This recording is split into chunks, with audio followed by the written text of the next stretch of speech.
Welcome to Tune My Heart. Yes, that's T-O-O-N as in cartoon. Because in this podcast, we'll be taking a closer look at popular animated movies through a Christian lens, in search of faith-relevant themes and traces of eternal truth. I'm your host, Tracy Harold. And just a disclaimer, I'm not a Bible scholar, nor am I a film scholar. I'm just an animation fan who loves Jesus, and who wants to explore how the themes and ideas presented in some of my favorite films might resonate with the Christian faith and help remind us of what we believe, in sometimes surprising ways. So I hope you'll join me as we get animated about our faith.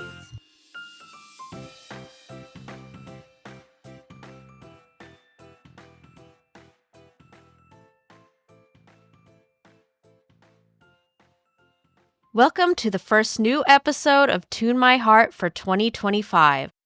I'm really excited because later on in this episode, I'm going to be joined by the hosts of one of my favorite podcasts, A Burden for the Times. But before we get to that conversation, let's learn a little bit about the movie that we'll be discussing, which is Disney's John Henry, a 9-minute animated short film about the Black American folk hero of the same name and his famous competition against a steam drill. John Henry was directed by well-known Disney animator and, as of last year, Disney legend, Mark Henn, from a screenplay by Shirley Pierce, and stars the voices of Alfre Woodard as John Henry's wife Polly and Jeffrey Jones as John Henry himself, with gospel-inspired music written and sung by the musical ensemble Sounds of Blackness. Mark Henn, an American history buff, has stated that the story of John Henry was one that he always loved growing up, and that he and his team were also inspired to make the film because John Henry is mentioned in a couple of other older Disney shorts, such as the Johnny Appleseed short that I did an episode on last year. The film was animated mainly at Disney's Florida Animation Studio, which would be shut down just a few years later in 2004. It was completed in 1999, but not released until 2000, and even then, well, released is putting it kind of generously.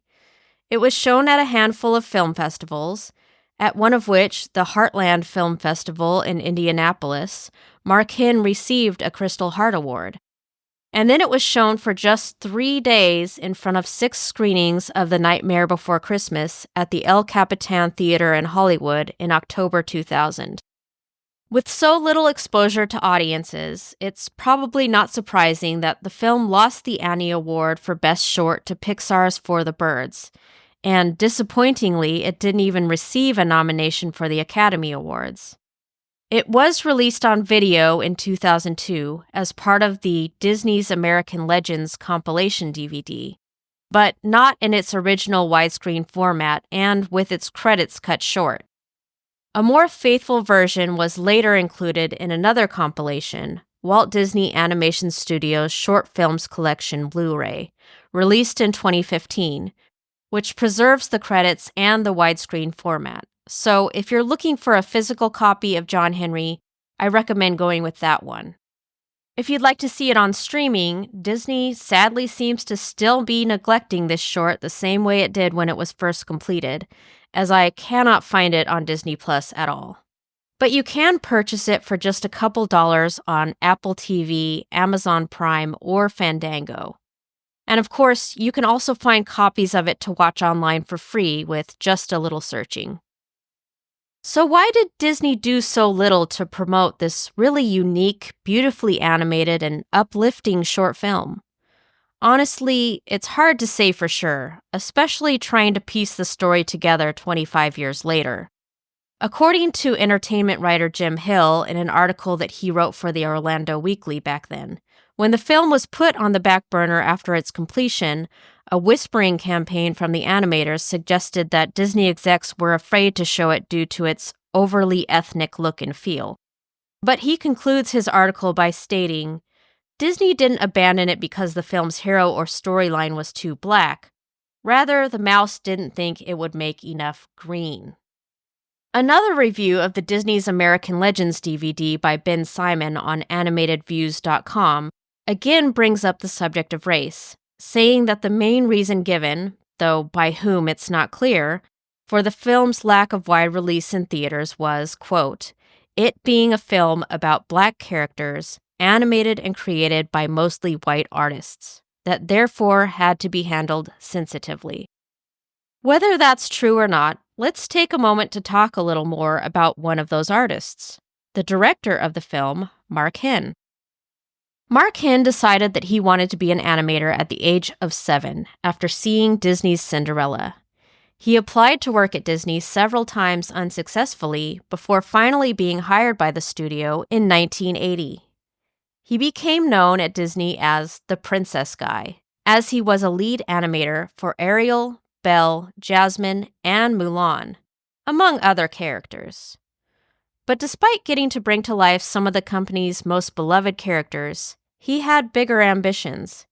He hoped to one day get the chance to direct an animated feature film. But sadly, that is one dream that never came true. In fact, in an interview on the Bancroft Brothers podcast last year, Henn indicated that he felt like he'd been blacklisted from ever directing again after John Henry. However, he did get to direct one final short film at the very end of his career, DIY Duck, which came out in 2024 to celebrate Donald Duck's 90th birthday.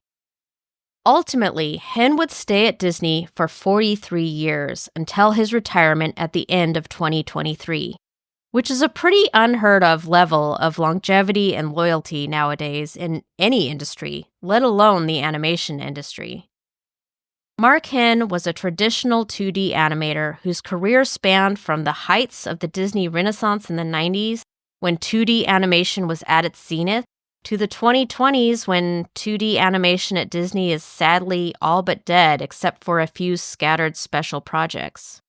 He did try his hand at CG animation working on Meet the Robinsons, but he struggled with it. In fact, in that same Bancroft Brothers interview, he said he even came close to being fired from the studio at that time. So instead of trying to continue to learn 3D animation as it became the dominant form of animation at Disney, he continued working on what 2D projects there were, as well as hybrid projects. For instance, he helped animate Maui's Mini Maui tattoo in Moana. And he also served as an animation consultant on 3D films like Frozen.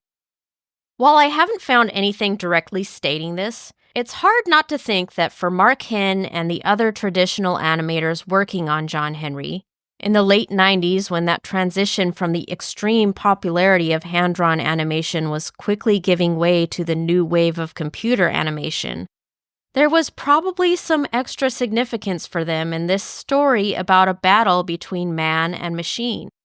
And that makes it all the more interesting that they chose to animate the characters in a sketchy style that really emphasizes its hand-drawnness, and that they paid homage to other forms of handmade artistry, including scenes inspired by African American story quilt patterns and backgrounds that call to mind woodcut art. The latter, by the way, I think may have been done as a nod to the 1931 Rourke Bradford novel John Henry, which was illustrated by noted woodcut artist J.J. Lanks, and is credited with really popularizing the legend of John Henry. But again, that's just a guess on my part. I haven't seen anything from anyone who worked on the film saying that was their intention, so it could just be an interesting coincidence.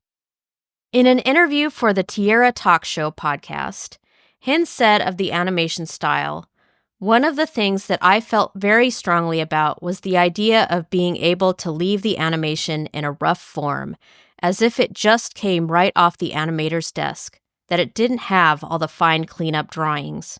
We really wanted that vitality." Another fun fact about Mark Henn is that he is a Christian. I actually got to meet him very briefly at the D23 Expo last year. And after telling him about my podcast and how I've enjoyed learning about how many of the animators whose work I grew up loving, including himself, are Christians, he told me, "I wouldn't be where I am today without the Lord."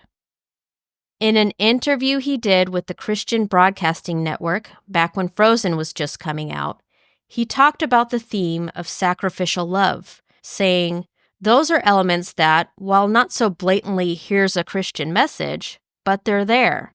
For Christian families in particular, they can just peel back the layers a little bit and then be willing to, as parents, talk to their kids and just have conversations about that. And while he was talking specifically about Frozen there, I think what he said can absolutely be applied to John Henry as well. Knowing about Mark Henn's faith, it's hard not to see it shining through in the way he directed this story about a man who loves, serves, and encourages his community, and ultimately lays down his life to make a way for them to enter their promised land. And we'll talk more about that in my interview with the Burden brothers in just a few minutes.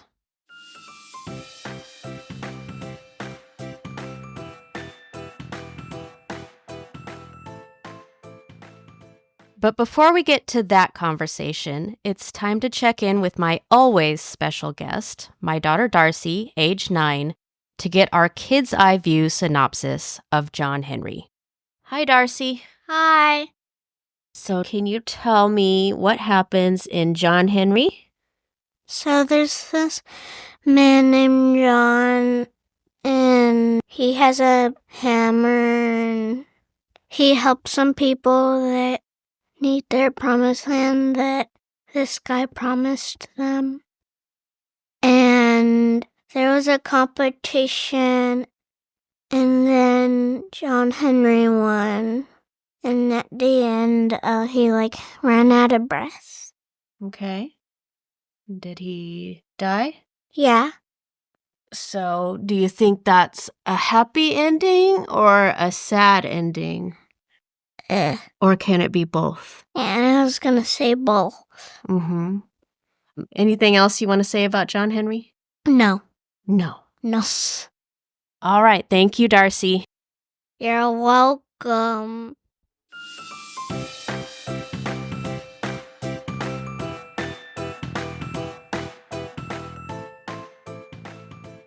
So joining me today to discuss the John Henry short film and all of the history surrounding it are the Burden brothers, Aaron, Anton, and Adrian.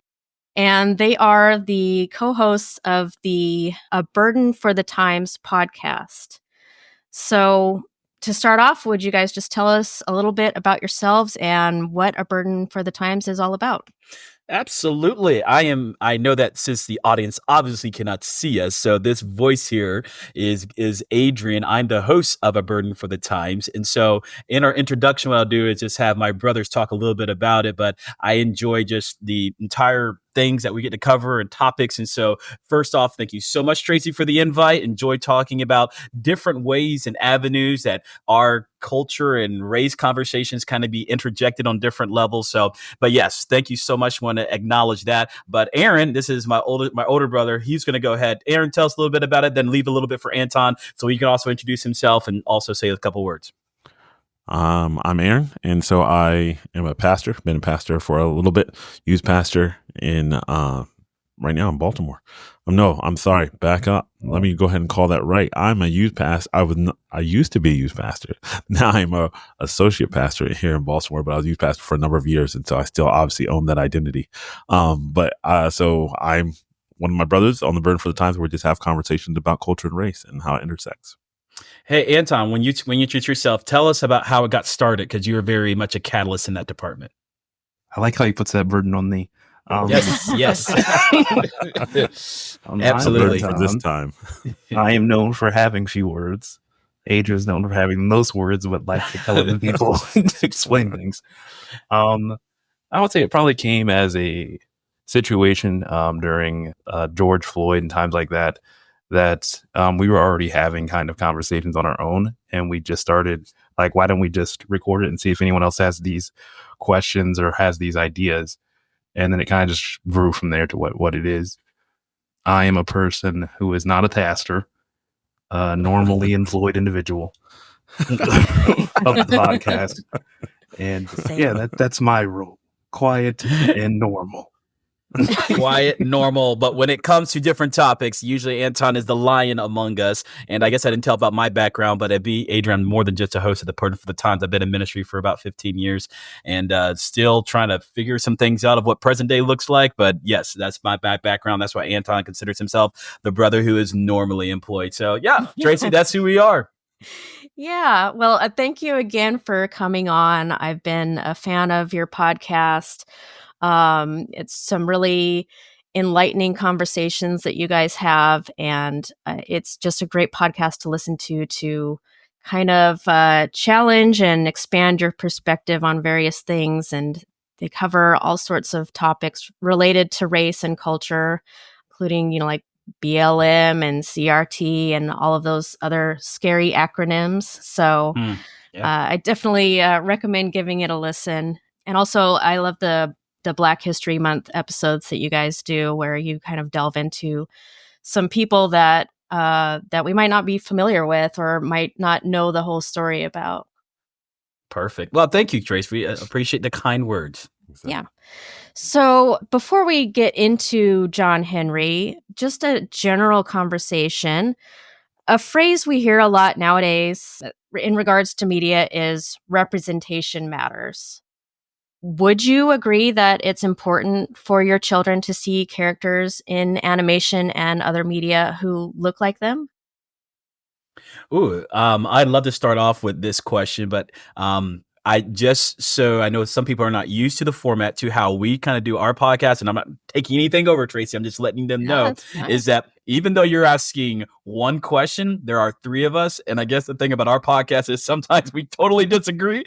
So, but as far as us brothers and stuff, and so each time we give our viewpoint, I hope you're not expecting this camaraderie of like yes and yes and yes. Usually Anton's phrase is I disagree, but No, that's part of what I love about your podcast is you all have your own, your own perspectives and you all share them. So please. Gotcha. Well, I don't want to I know there's many things we want to be able to chat about. So as response to Mike, your question about representation matters.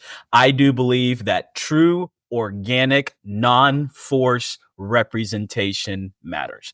I believe it's one of those things where if it's forced, it's just like anything else. It becomes insincere, it becomes ingenuine, and therefore I do believe you do more harm than there is actually good. So does it matter? Yes, absolutely. But, I think the only way that you're going to have that outgrowth is from a healthy culture that then would produce that kind of representation. So, Aaron, you go next, just so we're not, trying to figure out who goes next. You go next, Aaron. What are your thoughts? I think I agree 75%. So the only thing I would throw differently is I would probably use the word there. You said forced. I would just say there has to be some intentional. Intentional representation matters because there may be moments where it won't be organic unless somebody actually stops to think through what this would look like through somebody else's perspective. And when we do that and do it intentionally, then I agree with you because I think there's, I think about even in the church world, right, where at my church, our pastor has done some things intentionally to put representation in there that would not have happened if he just let it go in a normal thing. So I agree with you 100% not forced, but I do believe sometimes it does have to have some intentionality. Okay. Anton, what are your thoughts? I think we all pretty much agree. I'm just going to add another word. I think that the representation cannot come at the expense of another group. Because there are times when the representation is just taking away something that someone else will do. Like if you make Black Panther, White Panther, it does change something. You've taken something from someone else and gave it to something else. Like it's clearly you've taken to give. And I think sometimes with representation, it's like if you are a marginalized group, it doesn't matter. You can take anybody's representation and put it on yourself and wear it like a mascot, and it's okay. And I don't think that is true either. Okay. Just to add one extra little thing right before it's to Tracy but wouldn't it be that the natural, like I think that maybe we might be hung up on the word, being forced, but if something is truly healthy, then it will then have a healthy fruit, right? It's the fruit of the spirits, not the work of the spirit. Why? Because it's not like, oh, I am going to be a good Christian, so therefore I will love. I'm going to be a good Christian, so therefore I will have joy. No. You walk with God, you walk with Christ. What happens? You have fruit, love, joy, peace, long suffering. Wouldn't it be that if you're a healthy view of representation, like Aaron is saying, the natural fruit of that would then be, I'm going to think about people who are marginalized. I'm going to think about people who have disabilities, people who have certain things. I think that incorporated and baked into true health would be that. Now, we're getting to the weeds, but your thoughts? I don't believe that all the time. Sorry, Tracy, you didn't know what you were getting into. This is fun. Well, we'll just leave it. That's the answers. We'll just leave that. All right. We don't want to make your podcast to be as long as our podcasts normally are. So, but yes, representation matters. You see our viewpoints there. So. All right. Well, so do you feel like you had representation in cartoons or other media growing up? And has it gotten better? I'll let Anton start with this. Anton, go for it. See, that's when it gets complicated, and that's why me and Adrian's have a slight disagreement that we won't spill out the entire Save podcast. for our listen to a button for the times at gmail.com. That's where you go for it. Because yes, I do feel that I had representation, although people did not look like me, and I am aware that they did not look like me. But I believe, based on what I saw as character traits, the adventure, I could look past the fact that they did not look exactly like me. However, I am cognizant of the fact that if someone were to say there were no black heroes, well, that's true. Like that is a fair assessment. That if someone had that complaint, I'd understand it. But I think, to me, representation is more than looking like someone. To me personally, it's more about what you do and who you are. Because I can say it, when I was young, race was not as big a deal as it is to me now, because I am more aware of things I was not aware of then, if that makes any sense at all. Yeah, I get where you're coming from. Aaron, you go ahead and respond. So we don't want to have it too much conflict up here. But I do have a thought, but it's not too much of a pushback. Aaron, your thoughts? I agree with Anton in the fact that, when we were growing up, I didn't think of my favorite superhero was Superman. And my email address still to this day is Black Superman, right? Yes. And so even though Superman wasn't I could still see myself in there. But then I will say, as an adult, I believe it is getting better. But as soon as I saw Black Panther, I literally took a Superman sticker off of everything I had and was like, this is now my new favorite superhero, right? And so I understand. And then again, I'm just being straight up. As soon as the new Captain America came out, right? The new Cap is black, that I'm going to have his shield hanging up in my office. So I'm going to say that I do believe it matters in some points because, I looked at a superhero when I was a kid as Superman. It's like, oh, yeah, I see the idea. And yes. Then I wore Superman everywhere. When I play basketball, they call me Superman because I always had a Superman shirt on.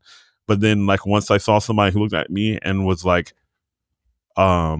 put in a great light, I guess, so to speak, because a lot of when I was growing up, I do believe a lot of the black people either they were comedians and they said inappropriate things because that's what black people did as comedians, or they're the drug dealers on the TV show who were getting chased by the police and all these other things. But then when all of a sudden I saw Wakanda and there's a place where black people are thriving, it's like, oh yeah, this is awesome. This is what, let's go. And so I'm going to say it does matter to me more, but I'm going to say I wouldn't have known until I grown up and matured a little bit to see it, if that makes sense. Yeah. And I guess there's one thing, Tracy, I wanted to add, even though it seems kind of awkward to say, but we're all black, our brothers. Because it's almost like that context doesn't matter for the way that y'all are talking. It does matter. FYI. Yes. She's she might be wondering, her audience might be wondering, wow, they're talking very candidly about black people and black culture.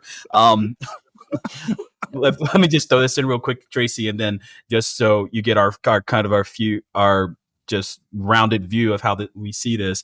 I do push back a little bit with Anton because I do think if something's truly healthy, then I do believe there would be a representation, again, not forced, that would be there. Somebody would have thought, wait a second, every baby doll has hair that is consistent for what majority culture's hair looks like.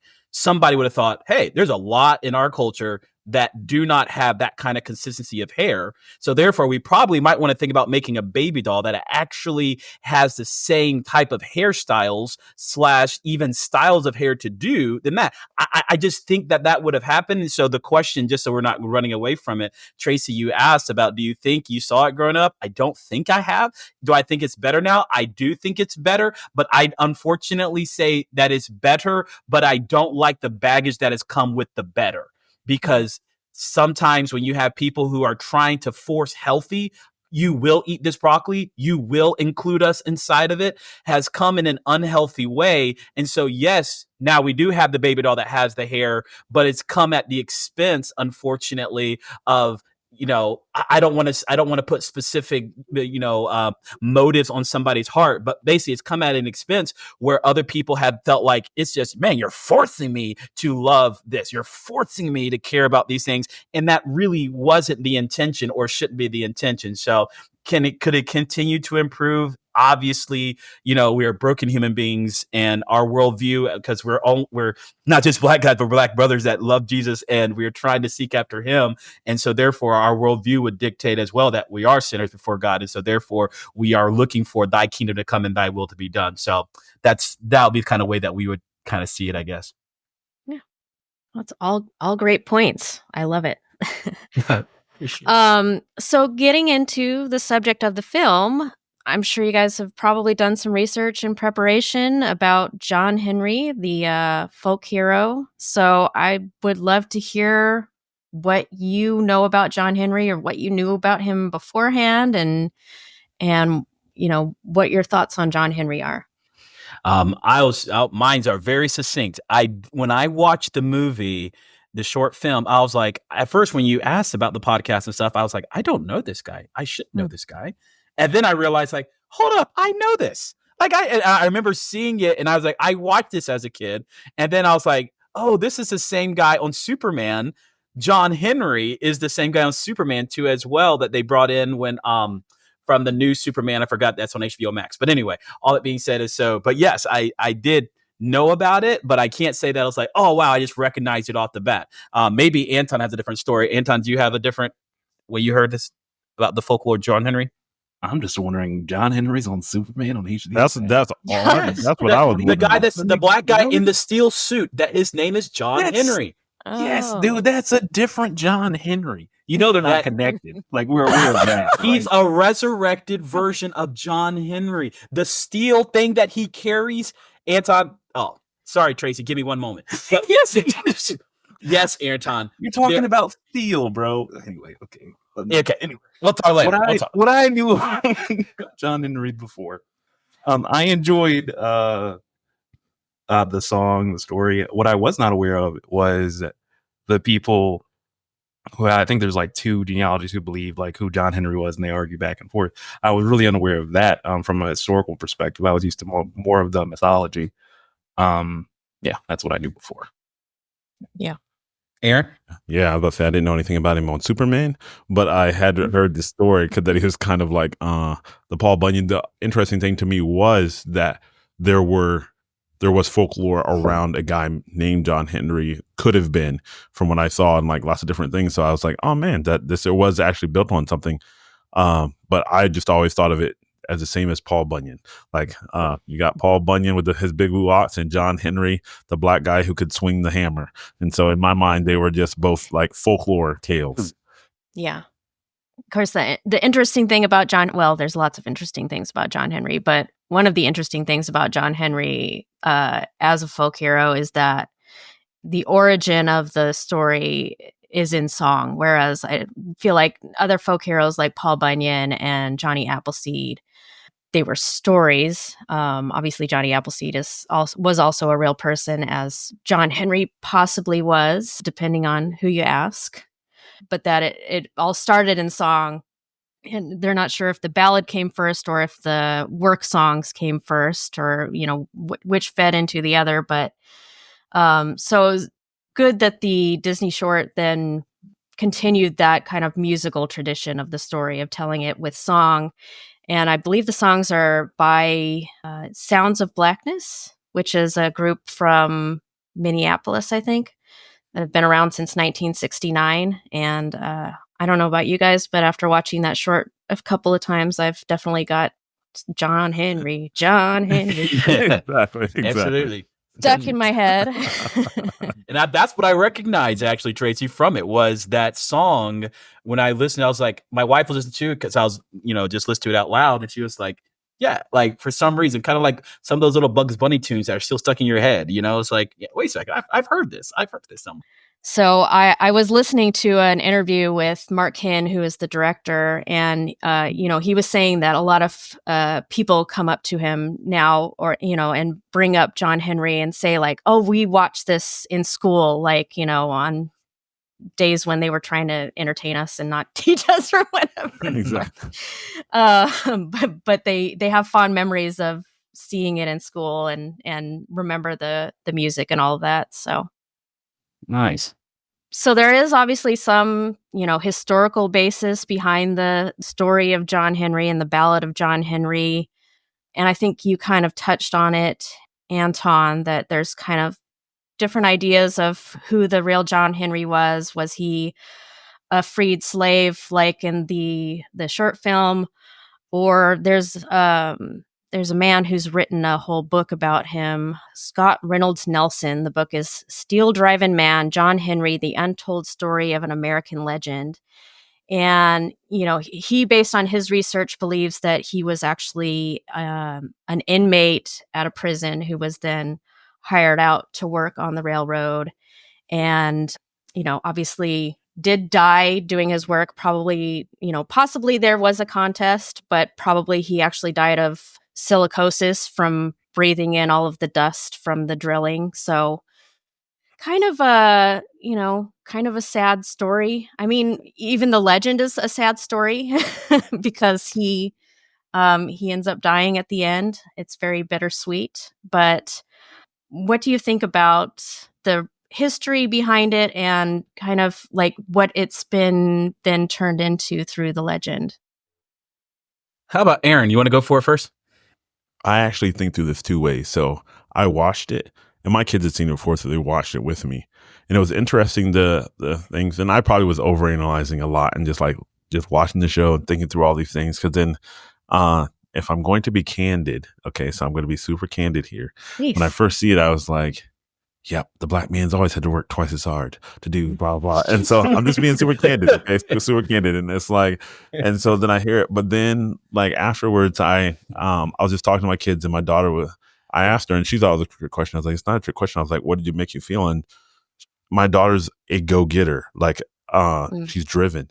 And she was like, yeah, it was kind of inspiring to me that he just gave himself to doing the work, and like that he did it and laid it down all the way. Like he accomplished the task, laid his hammer down. And for her, it was somewhat inspiring for her. Like, let's go, let's get this done. Like, we got to do what we need to do. And I was like, oh man, I saw it, but I didn't see it as clearly as I didn't clearly see it from her perspective until after I listened for a second. And I do think when we're talking about representation, I did think that my daughter looked at it and was like, yeah, here's somebody, a hero that laid it all out. And then he did it so that he could pave the way for the people behind him. And she really saw that as an inspirational thing. So I do believe there's some inspiration to it, even when I, from my life perspective, may look at it one way or whatever, but I can also see it in multiple ways. But I think there is inspiration in it, having watched it with my kids. Yeah, I think that's definitely was the filmmaker's intentions, was for it to be a positive, uplifting, inspiring portrayal. And I think, they did a pretty good job with that based on your daughter's reaction. Yeah. But it is inherently a story that has kind of, a mixture of tragedy and inspiration. I was reading an article called The Ballad of John Henry Elicits Varied Feelings for Some Black Appalachian Residents. And you had some people saying, yeah, I grew up with this song. It's always inspired me. And it's about, no matter how hard things are, you just keep going. But then there were other people who said, this is a story about exploitation of workers. And it's like one quote that struck me really is, his proof of worth was the fact that he could work faster than a machine and that he dies in the process. That's pretty devastating. And then on the other hand, you have people saying, well, he's the underdog and he beats the machine, and that's inspiring. So it's an interesting story because it's not just black and white. Yeah. Yeah, I see the story and I call it the Target phenomena, which is very odd. But if I explain what I mean, I was at Target and there was a cart, buggy, whatever you call it, that was and not in the cart return. And so I grabbed the cart and I took it to the cart return. As I was taking to the cart return, one lady was like, "Thank you, that is so kind for you to do that."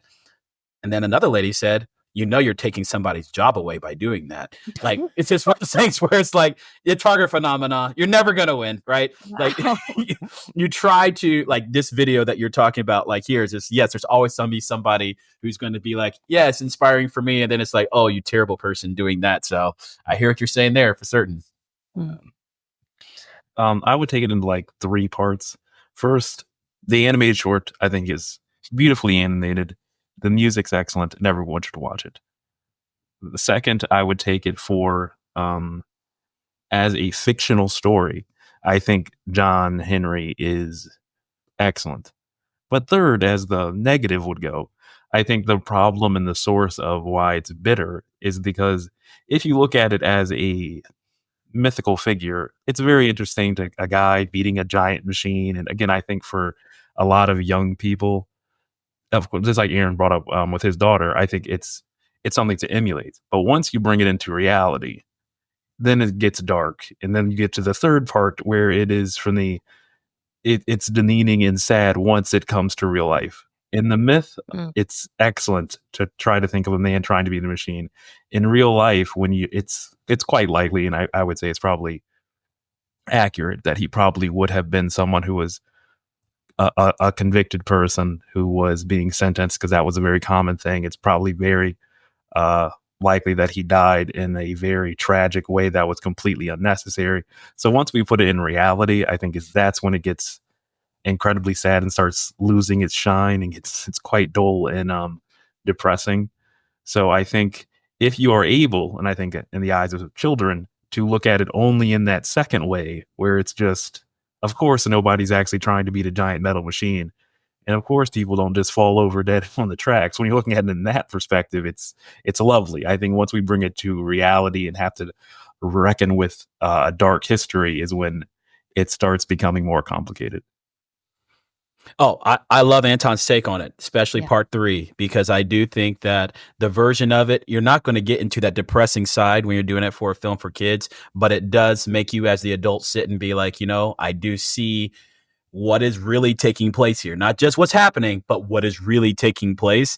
And so fictional characters can always inspire us, right? I mean, I jumped off the roof of my barn because of a fictional character called Superman, because in my head, like I didn't think I was going to fly, but you just want to envision yourself. You can then be inspired by these, and the story has it. It has resilience. It even has the idea of industrialization, that people are like, oh no, this is going to take my job. Contextualize it today. Oh no, AI is going to take my job. So therefore fear. And then this guy comes in, steps into it, and it's like, hey, I'm not only going to handle it, but I'm going to sacrifice myself doing so. That's Hollywood right there. Clip it right there. Sell it, bottle it, sell it. That is truly the story that inspires the ages. So yeah, I think that's the way they did the story. I love it. I thought that was, digestible and inspiring at the same time. Mm-hmm. So do you think that it's necessary, if you watch something like this with your kids, to talk to them about the reality, or just let them enjoy the myth part? Oh, I'd love to jump in on this one first. Because I would say for me is letting them, if it's something that naturally progressed in their mind for them to be able to ask those kind of questions or have that level of thinking, because, forgive me, but if you have an Anglo guy who did this, you're thinking to yourself, oh, it's a story about a guy, heroism. Like it's almost like a persona, not nothing. There's nothing there. But if it's a black guy, you already have at least from my context, because it's not usually, if the guy is black, there's a reason why. You know what I'm saying? There's a reason why we casted this person to be black for this thing. And so because of those reasons, if it not being a white normative, my kids ask that question and we have that conversation, I'm saying that's great, because, and it's just like, I would liken it to Sodom and Gomorrah. Am I telling my kids a Bible story? Like I was teaching Bible to my kids the other day.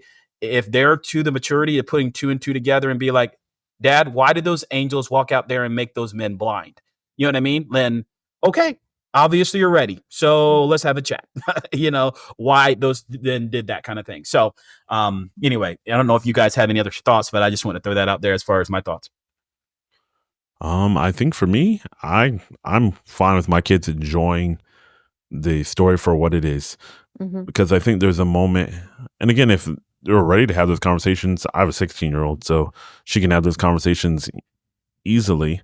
But the other thing is, I don't necessarily want to turn them all into. But I remember the Corrie ten Boom in The Hiding Place, where Corrie ten Boom's dad, she asks a question that's not where she's at in life, and her dad tells her to hold the suitcase, and then she's like, "That suitcase is too heavy," and he just makes her carry it. And he's like, the same reason I don't tell you the other things is because you're not ready to carry it. And so I think in their moments where the kids aren't ready to carry it, then there's no need. It's great. Like, hey, let's just sing the songs through the house. And hey, if we grab a broom and sing the John Henry song, let's have at it. But if there comes a moment where, we have to have, again, like 2020 probably would have been a great time to have some conversations because it was just a tense time. But I don't necessarily believe I have to do that. As soon as we watch the short, it's like, kids, come sit down. We need to have a talk. I'm not there, but Yeah. I think I'd back Aaron on this one. I'm in the middle to a certain degree, but I do think more so. I think we put too much on kids to try to, because I think even what I was saying in the first thing about representation, there are things you could not have explained to me as a kid that would have been helpful to me. Now, some things I wish were said to me, but I think sometimes we take away childhood and the innocence of going, man, that's a great story. And just learning the base level moral, because that's what you're ready for. That base level, he worked hard, gave it all he had. Man, what a guy. And just taking that away from kids and making everything too complex. So I would probably lean towards Aaron with it's too heavy. I think everything, the John Henry 10-minute short does not have to be that heavy. I think we can let this one fly. No. And just say, hey, work hard. I mean, it's heavy enough. He does still pass away at the end. True. But they, make it positive. Can I add one thought to it? The one that actually came down on me when we were watching it is actually, my kids had a conversation, was the gospel story that's in John Henry. And for me, that was a conversation we had because I was like, we're all longing for this gospel story of someone because he's like, take us to the promised land. He's going to make a way to the promised land. And he grabs his hammer, he lays down his hammer. And then at the end, the wife and the mom says, hey, your dad did this. And it's like, of course, he's not Jesus, but I was just telling them, like in C.S. Lewis and Aslan and all the other representations, it's like, this is a gospel story of saying, hey, we're not going to get there, but someone does the work that we can't so that we can get to the promised land. And so I think there's gospel implications. And again, I don't think it's a one-to-one. I'm not trying to use it to tell like the wordless book or anything, but I'm just saying I can see those themes in it. Cause I think Timothy Keller talks about this quite a bit. And it's like, we see these, we long for these stories. Yes. Of someone who sacrifices. And so in my mind, that was the biggest thing. If we're going to have a conversation, let's have that gospel conversation of, man, isn't this what the gospel looks like? Someone who's willing to go out and do what we can't so we can get where we can't.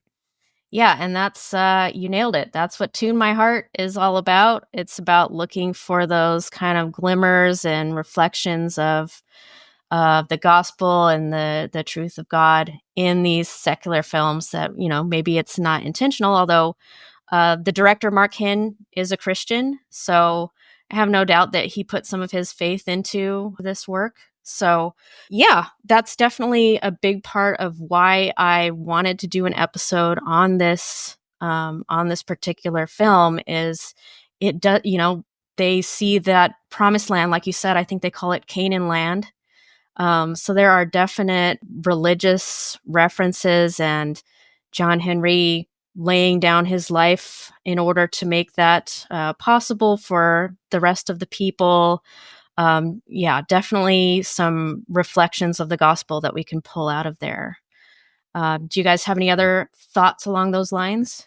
Oh, I jump in because that was one of the things that I definitely want to make sure was highlighted, because I don't, even the most secular person, the person who wants to deny God on every step, on every front, as soon as they include in their narrative the idea of sacrifice, Mm-hmm. whether they know it or not, they are already being able to point to their creator, the creator that they don't even want to believe exists. The fact that somebody came in, what's the purpose? Why does someone need to take someone else's place? Why does somebody else? Because we know innately inside of us that there's something broken that needs to be fixed, and there's something needs to be fixed, you must have somebody to fix it. We need a savior. And so I think this one was just as clear as it gets, right? In this one, but as soon as you see this idea of him laying down on his wife, and you see obviously he's given his life to be able to do that. No greater love hath a man than this, that a man laid down his life for his friends.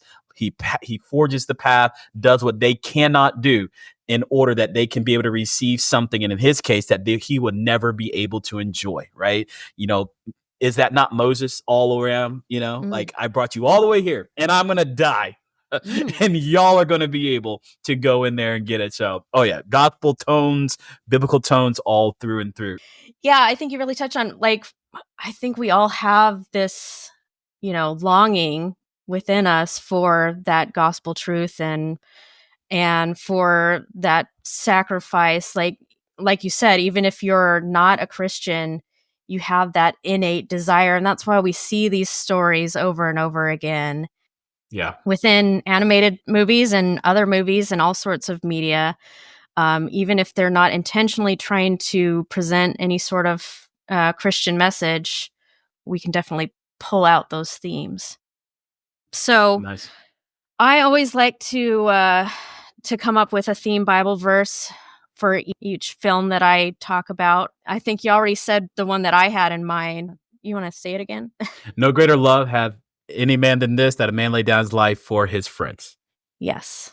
Yeah, that's definitely the one that came to mind for me watching this. I don't know if you have any other ideas, Aaron.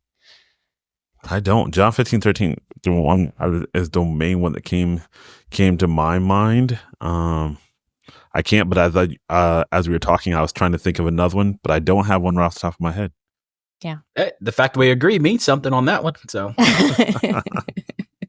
no. Yeah. So I also always like to kind of cover, like, are there any elements in this film that Christians might, rightly or wrongly, have a problem with? So do you have any thoughts along those lines? Anything that you... As I was looking at that and thinking, I go back to, I don't want to be the person who adds fuel to the target argument of, like, they could have added more biblical undertones or whatever it is.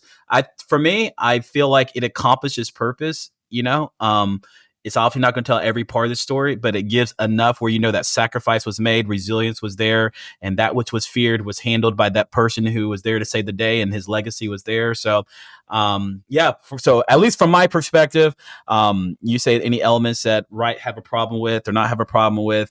I mean, it's not the Jesus film; it's a folklore story. So, I think that there's really not a whole lot of standards that you can place upon that. I don't know if you have anything different, guys.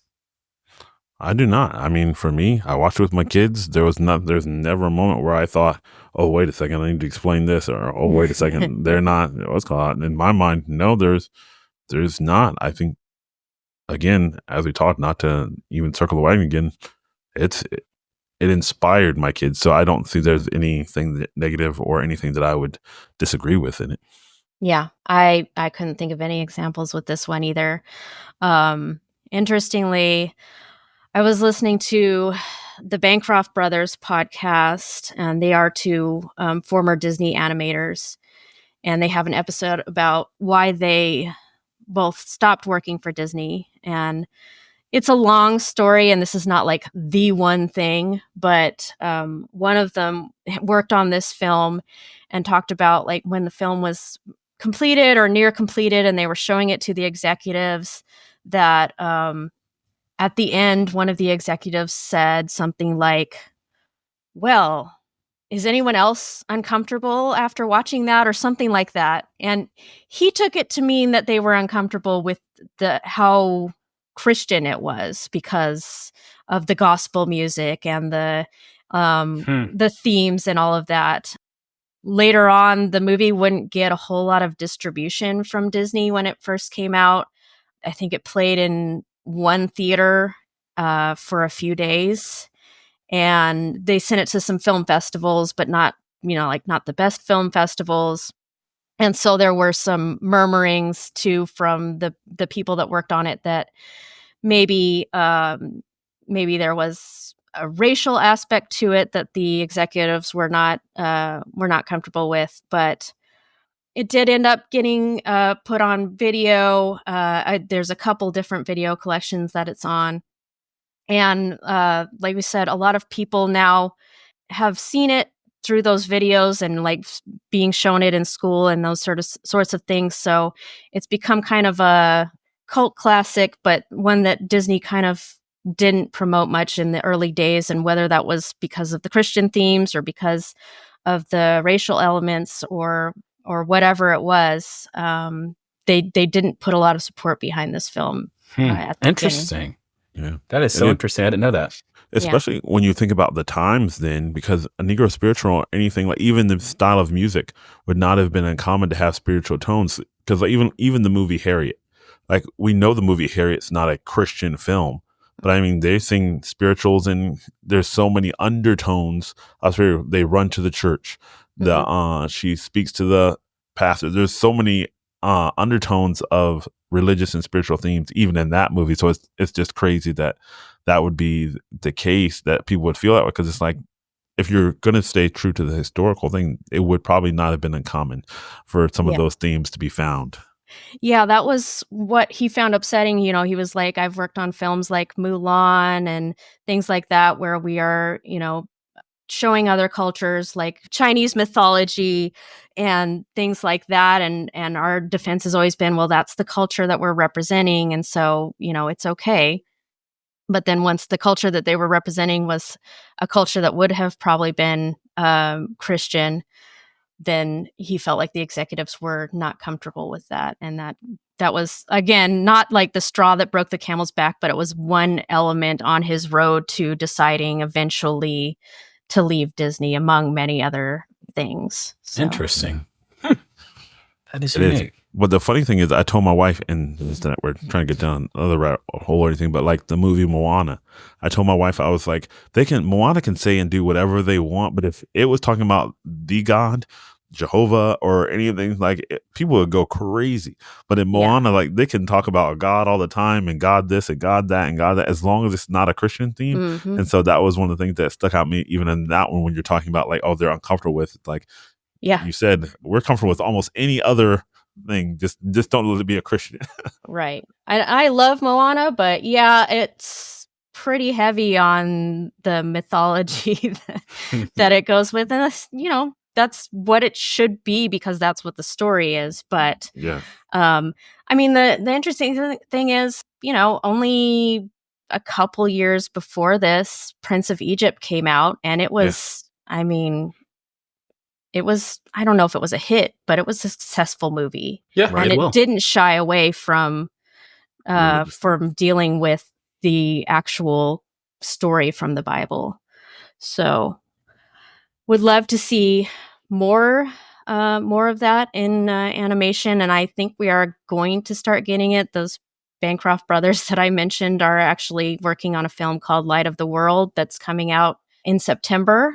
And that's going to be about Jesus. And specifically, I think the disciple John is one of the main characters, and just showing the life of Jesus through his kind of perspective. So that should be interesting. And I think we're getting a few other religious movies. Maybe the success of The Chosen has kind of changed Hollywood's perspective on whether it's beneficial to deal with Christian stories. And whether that will be a good thing or not, we'll see, because they could deal with those stories in ways that we don't necessarily want them to. Like I've been hearing some questionable things about the Mary movie that's on Netflix right now. I haven't seen it myself, but Interesting. let the I have record not. show that Aaron is shaking his head. I've not seen it. Anton, do you know anything about it? I do not know. I can't speak to it. Okay, gotcha. I don't know anything. Sorry. I've We heard just watched Jingle Jangle. That's our Netflix. And Oh, yeah. I don't even have Netflix right now. We just go back and forth. And there's something you want to watch, we subscribe, and when not, it's all. Awesome. All right. Well, I think that we've covered everything that I wanted to talk about, but is there anything else that that you guys wanted to bring up? Oh, no. Well, I would say for me, all my hearts and minds are clear. However, I do have only one question for you. You review videos, you go through movies. Could you tell us your favorite movie? And animation, your favorite animation. Yeah, someone just interviewed me and asked me the same question. Yeah, You're gonna say Encanto. It's difficult for me to choose a favorite. It's not Encanto. I do like Encanto, but it had to grow on me, and part of that growing on me was me recognizing what I felt like was a biblical message in it. But if I'm going to choose like a Disney movie, I go back to Beauty and the Beast, which is why that was my first episode, because it was and still is my favorite Disney movie. But you know, all of animation, I can't choose one. I try to choose like one from each one from each studio. So Prince of Egypt is another favorite. I just think it's a masterpiece, and I love Fantastic Mr. Fox. Doesn't have that much redeeming qualities to it, but I still love it. I was about to say, Tracy, I was with you with all of them, but the Fantastic Mr. Fox, that's a different one. I don't even know if I've watched it. I have. I rented it. Sorry, love it. You like that dry humor, like that. Yes, no. Is that the one with Mr. Toad? No. Oh, that's a different one. I gotcha. It's a stop motion film by Wes Anderson. So if you're not a fan of Wes Anderson, you probably won't like it. And Wes Anderson, definitely, you have to have a certain kind of taste to. It's an acquired taste. Gotcha. Anyway, that was my only question. I didn't want that, but yeah, there's nothing else I need to add or anything. So. All right. So, yeah. Anything I don't think else? I need to either. No, it was. And I did want to mention the other two versions of John Henry, because I think they all bring something interesting. Because there's the 70s version, which is really old, and obviously, like, right, again, it's the 70s. I think it's early 70s, so it's like, again, right after civil rights. So that perspective of the John Henry. There's the 40s version, which is cheesy, but I think the way they describe John Henry and the way that it's changed in the the three versions, because they're all short, it's probably about 10 minutes. Disney's only made one. I can't think of who made the other two. But just the way they describe John Henry in general, as the years go by, I think the story contextually is so much different and it feels completely different. And I think it also speaks to where we were racially and our ideas on race in the country at that present time. So I think if you watch all three, and I mean, together it'd be like a 35-minute watch.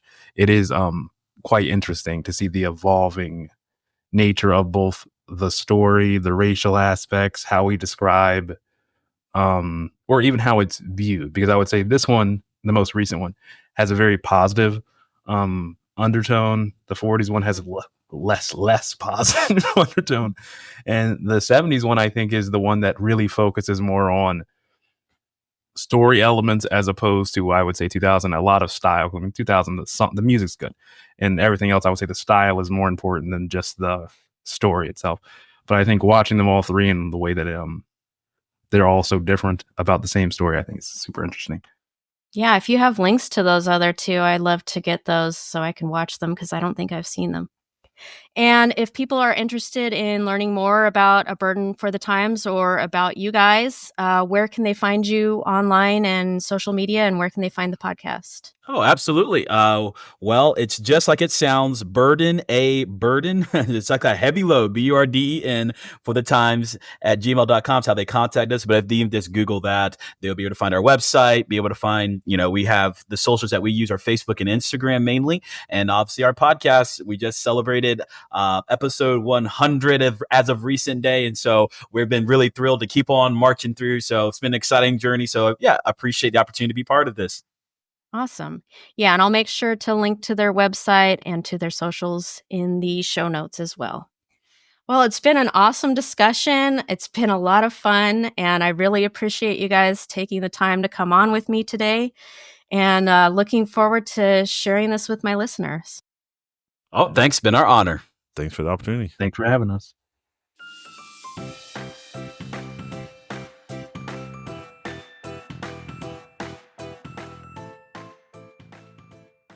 Thank you again to the Burden Brothers for joining me. I hope you enjoyed that as much as I did. For me, it was a real treat to feel like I got to be a part of one of their podcast episodes for that discussion. Whenever I listen to their show, I know I'm going to come away with a lot to think about, and I almost always learn something new, and this was no exception. As Anton brought up toward the end of our conversation there, something that had slipped my notice previously is that there are 2 earlier animated short films based on the John Henry legend. So after we recorded, I went out and found those 2 films to watch for myself. First was John Henry and the Inky Pooh from 1946, part of the Puppetoons stop-motion animation series written and directed by George Pal. This one was actually nominated for an Oscar for Best Animated Short, and in 2015, it was selected for preservation in the National Film Registry. The second was an 11-minute short from 1974, titled The Legend of John Henry, that was produced for Paramount Pictures. It was directed by Stephen Weiss, and the song in it is performed by Roberta Flack. So 1946, 1974, and 2000. That's one animated John Henry film for every 26 to 28 years. So if the pattern continues, we should expect a new one in the next few years here. And with the rise of AI, that theme of man versus machine might be more relevant than ever. In any case, it's really interesting to watch all 3 of those short films and compare and contrast them. So I'll make sure to link in the show notes to where you can find those other 2 to watch online. What they all 3 have in common, of course, is the basic story of John Henry, and that they all use music to at least some extent in the telling of that story, just as it was told through music from the very beginning. Beyond that, they are all very different in animation style and certainly in tone, as Anton mentioned. And as he said, the Disney version from 2000 is probably the most hopeful in tone. And perhaps that's fitting. Because just like the character John Henry did not live to enjoy the promised land himself, but paved the way for others to do so, while this Disney short starring this Black folk hero character did not get the attention and acclaim that it perhaps deserved at the time it came out, maybe in some small way it did help pave the way for Black animated characters that would come after it to get more of an audience. Characters like Disney's first Black princess, Tiana, from 2009's The Princess and the Frog, whose lead animator was, you guessed it, Mark Henn. A man who also never got to see one of his biggest dreams for himself fulfilled. Now, please understand that I'm not saying that not getting to direct a feature film is at all comparable to losing your life in a tragic way. But what I am saying is that all of us will probably have hopes and plans for our lives that don't come true for one reason or another. But God can still bring good out of those unfulfilled dreams, still use us to positively impact the lives of others, and still give us a lasting legacy. In Mark Henn's case, the characters he got to animate during his 43-year career at Disney have touched countless lives. But even more than that, he got the chance during his career to individually influence and mentor numerous younger animators with dreams similar to his own. For instance, one of those who counts him as a mentor is Tom Bancroft, who also worked on the John Henry short, and who is now one of the directors of that movie I mentioned earlier, Light of the World, a 2D, traditionally animated feature film about the life of Jesus, coming to theaters this September. So when your story doesn't go the way you thought it would, remember that God is ultimately the one writing it, and He still has a perfect plan. As Romans 8:28 tells us, we know that all things work together for good to those who love God, to those who are called according to His purpose. And that is certainly a reason for hope.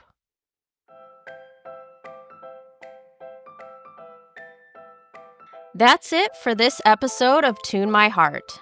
One more big thank you to my guests, Adrian, Aaron, and Anton Burden from A Burden for the Times podcast. And thank you also to Adrian for help with recording and editing that conversation. If you enjoyed this episode, definitely check out their show.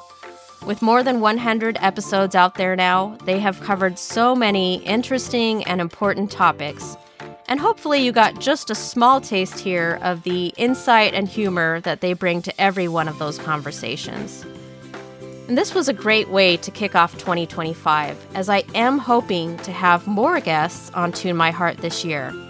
So if you have an idea for an episode you would like to collaborate on or be a guest for, or if you have a suggestion for someone you think I should invite to be a guest, please feel free to reach out to me at tunemyheartpodcast@gmail.com anytime. Until next time, stand tall just like John, because you know who is the author and finisher of your faith.